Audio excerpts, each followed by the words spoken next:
सर्वांना जय भीम जय शिवराय. आज सकाळचा प्लॅन बनला आमचा पार्टी करायचा. तर निघालो आम्ही, मी, पंकज, विवेक आणि अवधूत. म्हटलं जावं, म्हटलं चिकन वगैरे घेऊन येऊ. त्यातनी हे बघा, याचं बहुतेक ब्रेकअप झालेलं असावं. त्याला किती वेळा हे केलं तरी काय ऐकत नव्हतं. त्यानंतर यांना ज्यूस वगैरे पाजलं, कारण की बाहेर गेल्या माझ्याकडनं पार्टी देणं तर बनते ना बाई.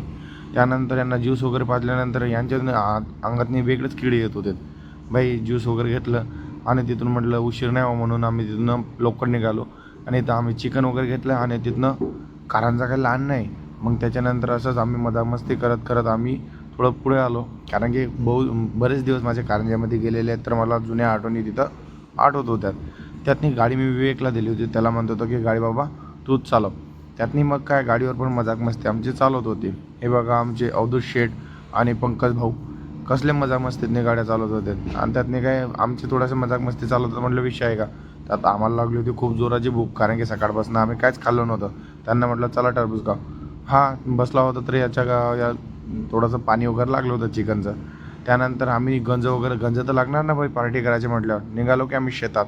आमची पार्टी होती आमच्या मामाच्या वावरात, म्हणजे शिवूच्या वावरात. तिथं बघतो काय त्याने लावून ठेवलेलं होता करंट. म्हटलं थांबा बाबा, म्हटलं एखाद्याला झटका लागला तर बसल बोंबलं.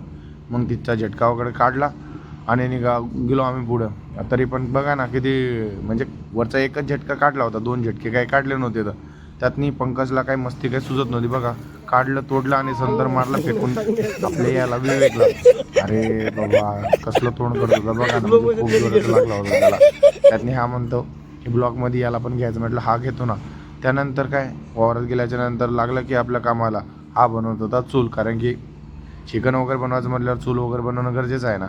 त्यानंतर आग वगैरे पेटवली आणि आमचं चालवलं होतं त्याला शिजवणं वगैरे येते. त्यातनी मग माझ्यातर्फे माझ्या साईडला लावून दिलं होतं की बाई हॉटेलमध्ये काम करतो म्हणजे तुला कापकापीचं काम तुलाच करावं लागेल. म्हटलं चालतं बा.